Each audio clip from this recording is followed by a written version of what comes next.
Anything that you can touch somebody with that gets them a little thinking about death a little bit more in our culture is a good thing.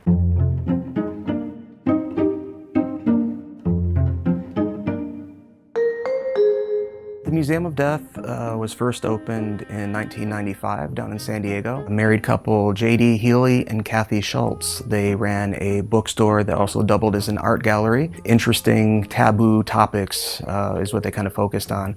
The Museum of Death moved up to Los Angeles in 2000. Hollywood is just a perfect fit. Yeah, there's a lot of crazy stuff that happens in Hollywood. It's also the center of the universe. We get hundreds of thousands of visitors.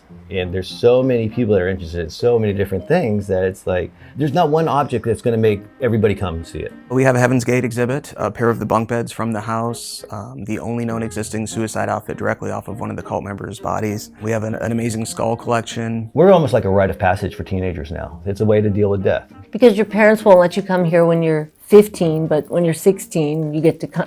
Well, people don't talk about death until it's too late. Within the Museum of Death, we do cover some local occurrences, and they're housed in a room called the California Death Room. Inside that room is everything from Charles Manson, O.J. Simpson, Elizabeth Short, also known as the Black Dahlia. Manson's got the space because it really needs the space. Well, and it's just not Manson, it's the family. Charles Manson is probably the most infamous and well-known criminal in American history. It was a crazy thing that happened. The media got a hold of it, made it a more crazy of a thing. Then being in Hollywood, it became this huge thing. Like I was saying, everything happens here. So it's like this crazy thing happened here, and then all of a sudden this is a world event. Boom, because nothing like this has ever happened before. We have some original artwork from him done while he was incarcerated. We have original courtroom sketches that were done at the trial. A blanket that the girls made for Charles while living at Spahn Ranch. We have one of his guitars that he had while he was in prison. We have an original jacket that he wore that he also stenciled. He had a fascination with insects. And we have a case full of a lot of little artifacts, some of the more prevalent magazine covers he's appeared on, everything from Life magazine to Rolling Stone. The crime scene photos are very intense. They're uncensored.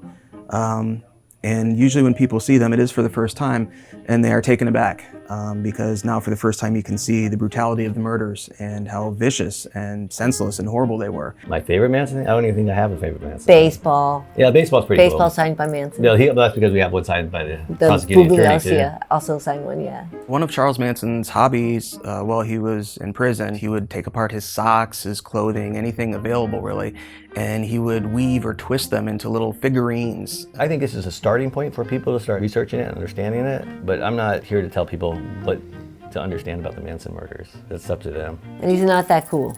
Manson is definitely not cool. When I talked to Charlie, it was mostly about scorpions, sunshine photographs, just all kinds of different things.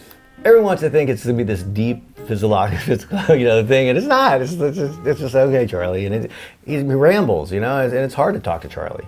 It was hard to talk to him. He doesn't talk from the grave, so we don't have a Ouija board yet. I'm trying to get a Ouija board right now. It's covered in human skin. That's pretty neat.